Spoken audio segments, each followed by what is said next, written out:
Dave Bleakney from the Canadian Union of Postal Workers. I'm an executive vice president for our national union. We have just around 50,000 members from coast to coast to coast. And your union has been proactive in supporting Palestinian trade unions, including the postal workers. Why has your union taken this position in support of the Palestinian workers and their struggle in Palestine and Israel? Well, first of all, they've been very supportive of us. When we were in having labor disputes and labor talks with our employer, they were the first union in the world, the Palestinian postal workers, the free and independent Palestinian postal workers, to come to our support. So we have a good relationship with them. But fundamentally, we believe that Palestinians are people and have the right to live in freedom on their own land and territories. And what's happened there is acknowledged to be a crime. The violence is completely disproportionate.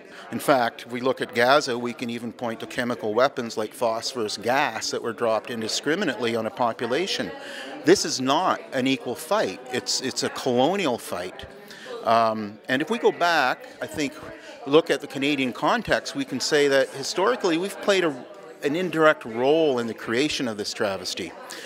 And by that I mean that the apartheid state of South Africa came to Canada in the 1940s to look at our reservation system and how you can take an indigenous population and remove their culture, rights, language, heritage, and their land and confine them to places on their own territories. In fact, in Canada, Indigenous people were confined to reservations until I think the early 60s, where you needed permission to leave a reservation, which in a sense is kind of like an open-air prison camp, much like Gaza is today.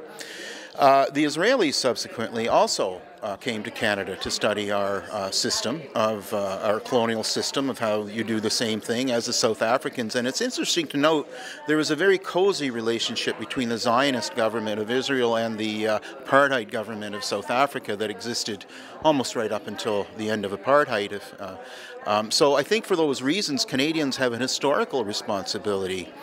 We've been participants in a historical injustice that needs to end. So have other unions supported in Canada this campaign? Yeah, I think the largest union, the Canadian Union of Public Employees, have just joined forces. But when we initially passed our resolution in the early 2000s,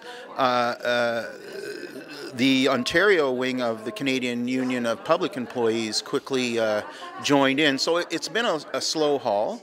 I can't say that all the unions support BDS, or Boycott, Divestment and Sanctions, but our last Canadian Labour Congress, which is like your AFL-CIO in the United States, a resolution was passed supporting the Palestinians and their right to self-determination and justice. Public opinion, certainly in Canada, has shifted around this issue in favour of the Palestinians and seeing that this injustice has to end.